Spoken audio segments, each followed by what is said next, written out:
Bom dia, caros alunos, alunas, tá certo? Bom dia, boa tarde, boa noite, quando vocês estiverem vendo essa gravação.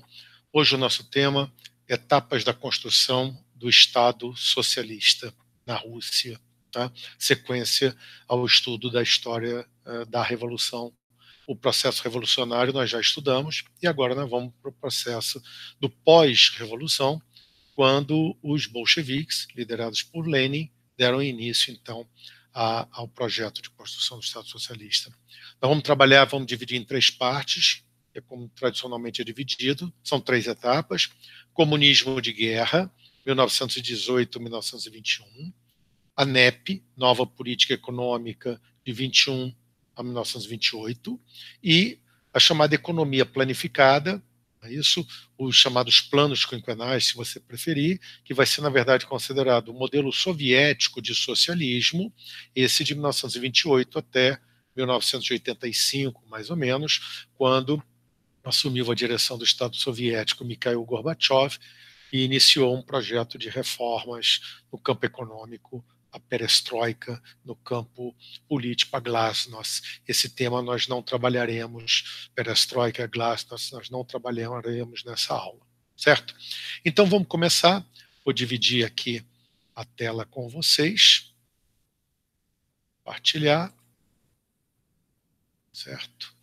E a partir daí nós vamos para o nosso PowerPoint, não é isso? Comunismo de guerra, 1918-21. Primeiro vamos montar um pouquinho o aspecto mais geral político, interno e externo que está acontecendo. 1917, outubro, novembro no calendário ocidental, os bolcheviques tomam o poder, decreto da paz, decreto da terra, as primeiras medidas, o decreto da paz, os bolcheviques, o governo dos comissários do povo, o governo agora chamado soviético, né, pede um armistício para parar a guerra, pede a paralisação da guerra e os alemães aceitam. Tudo bem. Enquanto isso, internamente, o primeiro grande problema político dos bolcheviques, depois da vitória da Revolução, certo? Foi a questão da Assembleia Constituinte. Era uma bandeira desde a Revolução de 1900 em fevereiro que todos os grupos políticos apoiavam, inclusive os bolcheviques. Essa eleição se deu após a vitória da Revolução e da formação do governo soviético, mas os bolcheviques só tiveram menos de um quarto das cadeiras dos deputados da Constituinte. Os socialistas revolucionários eram o partido de maioria, os mencheviques eram o segundo partido, os bolcheviques eram apenas o quarto partido. Logo, tá, isso significaria abrir mão praticamente do poder, porque a nova Constituição seria elaborada por uma maioria não bolchevique. Lenin, então, vai usar o argumento de que a Revolução superou a questão da Constituinte, que a forma do poder soviético era a forma proletária do poder, enquanto que a Assembleia Constituinte era uma forma burguesa, e não permitiu que a Assembleia se reunisse. Dissolveu a Assembleia antes, inclusive, dela conseguir se reunir. Tá? Isso levou a que mencheviques, socialistas revolucionários, passassem claramente para a oposição, tudo bem? Constituindo um avanço no processo, um aumento no processo de isolamento dos bolcheviques. Tá? A paz de Brest-Litovsk, que foi o tratado, na verdade uma imposição, feita pelos alemães ao novo governo soviético. Quando houve a suspensão das hostilidades entre a Rússia e a Alemanha pela decreto da paz, tudo bem? As tropas alemãs se encontravam mais ou menos nessa linha aqui, nessa posição. Todos esses territórios aqui, à esquerda dessa linha, a oeste dessa linha, estavam sob domínio alemão. Então, o representante soviético nessa negociação desse tratado, na cidade de Brest-Litovsk, na fronteira próxima aqui à fronteira entre os dois exércitos nesse instante, na verdade o exército russo já estava desmobilizado, tá? Foi o Leon Trotsky. E o Trotsky ele agiu, né, em consonância com uma tese bolchevique que eu quero relembrar a vocês. Tá? A ideia de que a Revolução Russa era apenas a primeira de uma revolução, de uma série de revoluções que agitaria principalmente a Europa a partir daquele momento. A crise da Primeira Guerra na Rússia foi mais rápida, gerada pela Primeira Guerra, foi mais rápida na Rússia, mas logo, logo em outros países europeus, nos países capitalistas avançados, essa crise também ocorreria. E eles olhavam com muita expectativa, particularmente para a situação da Alemanha, e defendiam a tese, os bolcheviques, que o proletariado alemão, bastante organizado, vendo o que aconteceu na Rússia, seguiriam o modelo do proletariado russo e logo, logo estariam tomando o poder na Alemanha, criando uma Alemanha soviética que ajudaria a Rússia soviética atrasada a superar as suas dificuldades. Tudo bem? Isso fazia parte da estratégia bolchevique, tá? Manter a revolução na Rússia, enquanto esperavam a revolução nos outros países, particularmente na Alemanha. Por isso, Trotsky vai para a negociação para ganhar tempo, faz discursos chamando o operariado alemão para fazer a revolução, enquanto os negociadores alemães têm pressa, porque o problema da Alemanha é outro. A Alemanha está em guerra com a França, está em guerra com o Reino Unido e agora com os Estados Unidos. Os soldados norte-americanos estão chegando à frente francesa. O que querem os alemães? Assinar rapidamente a paz com a Rússia para poder transferir as suas tropas para a frente francesa. E nesse projeto de rapidez, o que o Trotsky está fazendo não interessa.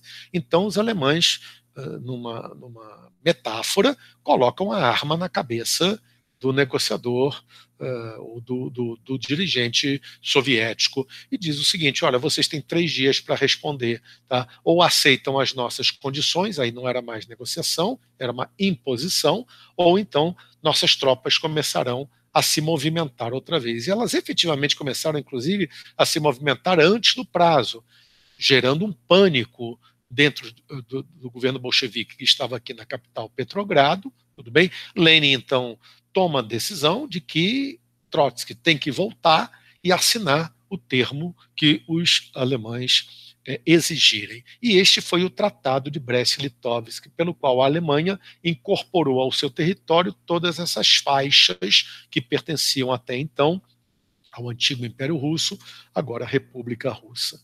Bem, isso, se você depois comparar o que as potências ocidentais fizeram com a Alemanha, a imposição do Tratado de Versalhes, os alemães fizeram a mesma coisa em relação ao governo soviético no Tratado de Brest-Litovsk. Tá? Isso também contribuiu, a assinatura desse tratado, para o isolamento político dos bolcheviques, porque muitos começaram a fazer circular um boato, que já corria, de que Lenin era um agente alemão, tá? E que, na verdade, tinha tomado o poder para beneficiar, né, o Estado alemão, e o pagamento dessa ajuda alemã para que ele voltasse para a Rússia, para dar continuidade à Revolução, seriam os territórios que agora foram entregues aos alemães. Esses boatos perduram, muita gente diz até hoje, mas, enfim, a história tem várias narrativas. Tá?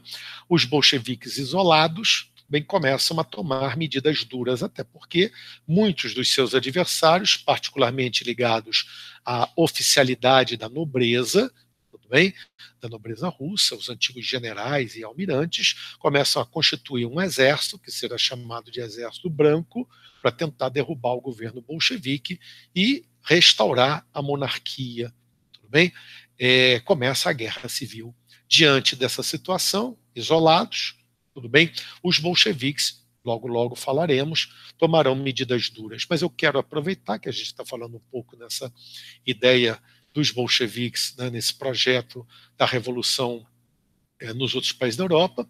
Em janeiro de 1919, terminada a Primeira Guerra Mundial, Lenin chama, né, os social-democratas e socialistas das facções revolucionárias desses partidos, do Partido Social-Democrata Alemão, do Partido Socialista Francês, a romperem com esses partidos e formarem uma nova internacional, abandonarem a Segunda Internacional, que tinha se transformado, segundo eles, numa internacional reformista, entrar numa nova internacional, que seria a Internacional dos Revolucionários, a terceira internacional, o Comintern, ou a Internacional Comunista. Comintern é de comunista, Internacional Comunista, certo? Então, os partidos mudariam de nome, os revolucionários, o próprio Partido Bolchevique passou a se chamar Partido Comunista da Rússia, sempre com essa preposição da Partido Comunista da Alemanha, Partido Comunista do Brasil, por exemplo.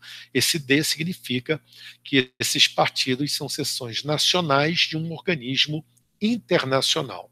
Aqui, uma foto da primeira reunião da Internacional em Moscou, com Lenin aqui no centro, tudo bem? E a declaração inicial, o manifesto de fundação da Internacional, diz claramente que a Terceira Internacional é o quartel-general da Revolução Comunista Mundial.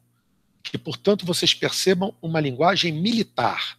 Havia uma guerra civil, burguesia contra proletariado, e era uma guerra que se estendia para fora das fronteiras da Rússia soviética. Na Alemanha também tínhamos uma guerra, é a guerra da luta de classes, certo? E o chamamento da Internacional a que se formassem partidos que, como o bolchevique, iniciassem a revolução nos seus países, o que permitiria, aqui os cartazes de propaganda, não é isso? Romper os grilhões do capitalismo nas diversas línguas que os partidos comunistas vão sendo formados e, portanto, a Terceira Internacional seria a garantia de apoio aos projetos de revolução nos diversos países. Só que todas as revoluções fracassaram.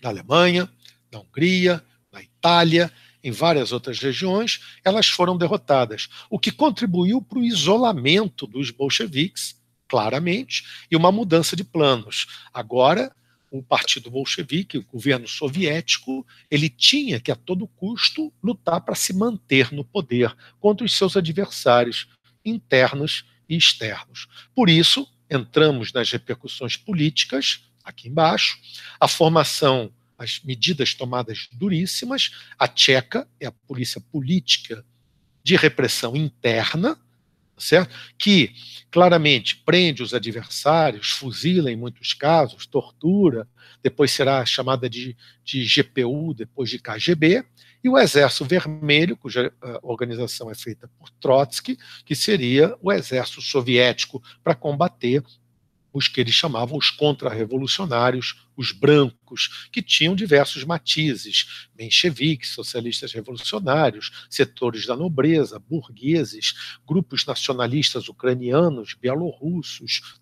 ou seja, não havia, na verdade, um único exército branco, ele era completamente dividido e fracionado, e isso vai ser um dos elementos da sua fraqueza, tudo bem? Que vai levar à derrota dos brancos, estou dando um spoiler, no processo da guerra civil, certo?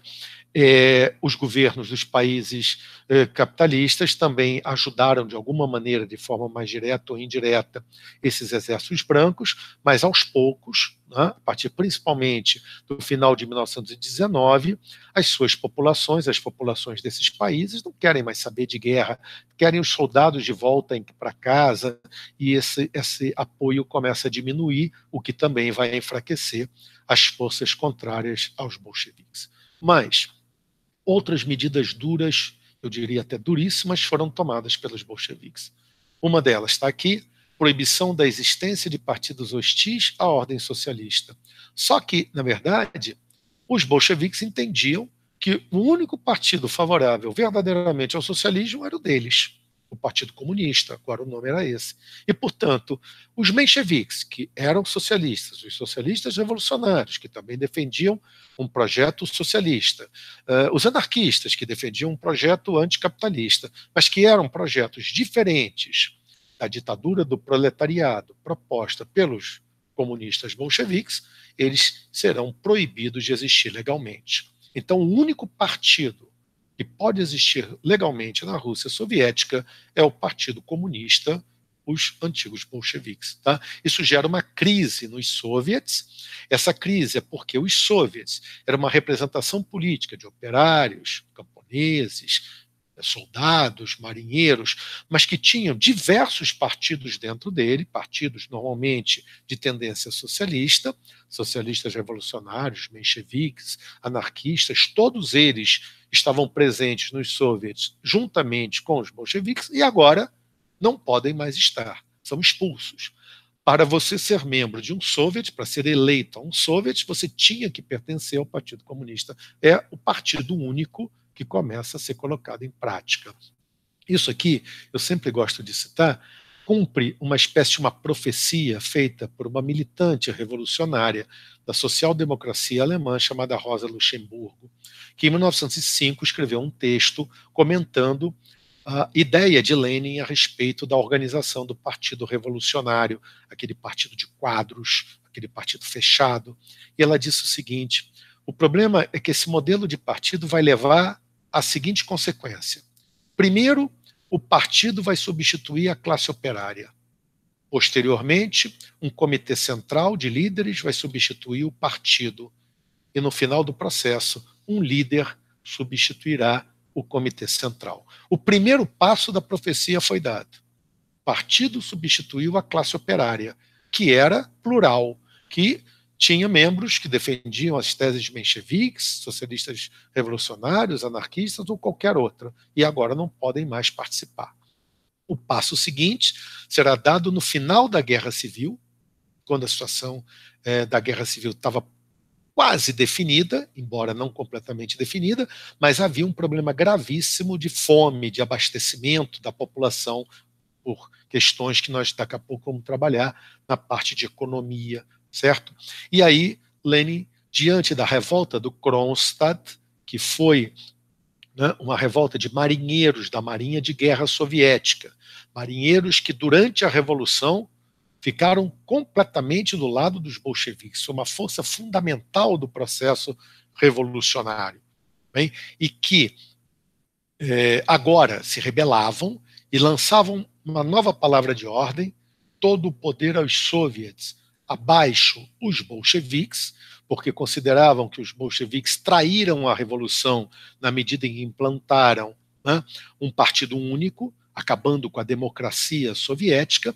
Essa revolta foi duramente reprimida pelo Exército Vermelho, tudo bem? E Lenin toma a decisão de proibir a formação de tendências dentro do partido, ou seja, dificultando a discussão interna dentro do partido. O Comitê Central agora discute e dá as ordens. Discussão só dentro do Comitê Central.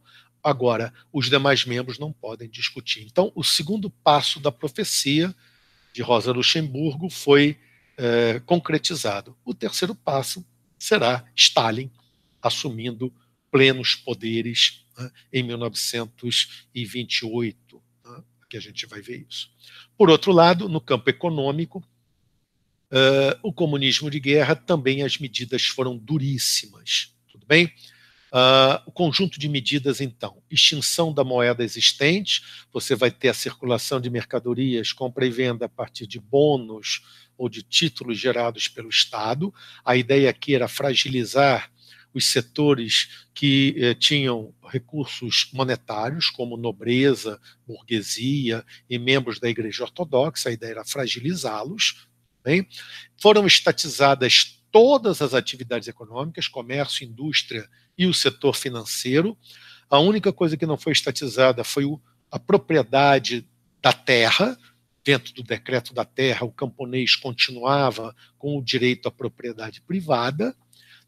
Foi implantado o igualitarismo dos salários, salários iguais, independente da função que você exerça, e para os camponeses, uma medida que era para ser momentânea, de curta duração, mas que acabou durando todo o período da Guerra Civil, a requisição forçada dos excedentes agrícolas. Significa o seguinte: o governo soviético diz para os camponeses: produzam. Por quê? Porque a Guerra Civil está dificultando o transporte das mercadorias, boa parte da região agrícola está sofrendo com as batalhas, com as frentes de guerra, e, portanto, a produção está caindo. Se a produção cai, o preço dos alimentos aumenta e isso contribui para que os operários passem fome. Você, camponês, tem que ser solidário com o operário. Você tem que entregar o excedente de produção para o Estado distribuir para os operários nas cidades. Se você não quiser fazer isso por bem, será feito pela força, isto é, elementos da Guarda Vermelha armados chegarão na tua propriedade e retirarão à força aquilo que você está estocando. Você pode ficar com o necessário para o sustento da sua família, o necessário de sementes para o próximo plantio, mas o restante você não vai poder vender e ter lucro. Você vai ser solidário dentro da proposta da Aliança Operário Camponesa, que a Lenin está propondo, não é isso? Você vai ser solidário com os operários. Ora, era uma medida curta, porque, evidentemente, o camponês não via isso com bons olhos. Tá? O resultado é que, ao perdurar, tá certo? O que aconteceu? Essa política, o que ela levou? Que o camponês fizesse duas coisas. Primeira, produzisse menos, óbvio. Por que eu vou trabalhar para entregar de graça aquilo que eu produzi? Isso vai gerar uma forte queda da produção agrícola. Ou então, no limite, você tentar esconder e correr o risco de ser preso, de ser até mesmo fuzilado como inimigo do povo nesse momento. Tudo bem? Essa política durou todo o período da Guerra Civil, torno a repetir, tudo bem? E quando a Guerra Civil termina, um dos problemas sérios da sociedade soviética é o que está aqui embaixo, a fome generalizada. Tá? Além disso, uma forte queda na produção industrial e, obviamente, na produção agrícola. Bem, apesar de tudo isso, os brancos foram derrotados pelos vermelhos. Como? Você vai dizer, é impossível. Os camponeses ficaram contra o governo soviético. O problema é que quando essas lideranças brancas, né, esses oficiais do exército, esses almirantes da marinha, conseguiam dominar um território que estava sob controle dos vermelhos, eles tentavam reintroduzir as práticas de servidão sobre os camponeses. Logo, o camponês estava vivendo o seguinte dilema: apoiar os brancos, que querem que eu volte a ser servo, ou apoiar os vermelhos, que, embora não me permitam lucrar com a minha produção, garantem que a terra é minha. Diante desse dilema, eu não vou dizer que os camponeses apoiaram o Exército Vermelho, mas pelo menos eu tenho condição de dizer a vocês que eles não apoiaram os brancos, certo? No final das contas, os brancos, como eu disse anteriormente, divididos entre si, sem uma liderança unificada, com brigas internas e projetos diferentes. Imagina bencheviques e socialistas revolucionários se colocando sob liderança de membros da nobreza. Isso aí não acontecia, evidentemente. Tá certo? Eles se fragilizaram e foram derrotados. Tá? A segunda parte, então, aqui nós podemos ver, né, a Guerra Civil. A única região é essa em cinza, em que os bolcheviques sempre tiveram o controle do território. Você vê que eles dominavam, no limite, muito pouco território de toda o antigo Império Russo. Tudo bem? A Rússia Soviética, inicialmente, ela tem domínio sobre um território muito pequeno. Esse aqui é o ponto mínimo, tá certo? E depois o Exército Vermelho vai lá e expulsa os brancos do território. Aqui, só para você ter uma ideia da queda da produção industrial, o índice de antes da Primeira Guerra Mundial, o índice do final da Guerra Civil. A mesma coisa da produção agrícola em milhões de toneladas, 80 milhões antes da guerra e menos de 40 milhões, em torno a 38 milhões, em 1921, menos da metade, ao final da Guerra Civil. Tá? Aqui a produção industrial, que cai vertiginosamente durante a Guerra Mundial e durante até a Guerra Civil, depois essa retomada, até que com a NEP a retomada se efetiva verdadeiramente. Tudo bem? Aqui, então, a gente pode passar para o estudo da segunda etapa, que é a NEP, mas nós vamos deixar isso para o nosso próximo encontro. Tudo bem? Para uma próxima aula. Vou sair aqui da nossa apresentação do PowerPoint, vou voltar para me despedir de vocês Espero que tenha sido, né, uma aula que eu sei que com muita informação, mas que tenha sido compreensível, e aguardo vocês num próximo encontro. Tá bom? Boa tarde, boa noite, bom dia, que todos estejam bem, tá? E as famílias também. Saúde e paz para todos é o meu desejo. Tá?